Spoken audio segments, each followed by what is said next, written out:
Hi, welcome to Tutorials Point. Here we are going to introduce a new video tutorial on Introduction to Scala Basics. Scala is going to be a replacement language for Java. Scala is becoming more and more popular because it is a general purpose language having object-oriented programming concepts and properties, and also it supports functional programming. Different applications are getting developed using Scala. So Scala is a very important language nowadays. This language is also getting popularity because the syntax of Scala program writing is very much alike or inclined to the Java syntax. I am Arnab Chakraborty. I shall deliver this particular training program for you, and this particular training has got divided into multiple different sections. So here we are having the respective chapters in our tutorial.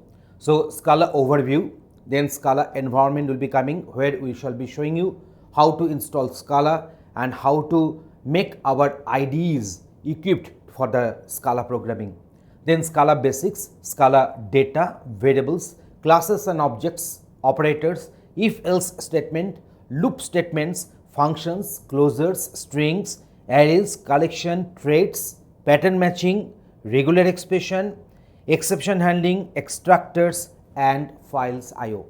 So all these features will be discussed with certain examples and also with some practical demonstration with Scala coding. So watch all these videos in the sequence in which they are appearing in the tutorial for the better understanding. Welcome to this tutorial once again, and thanks for watching this.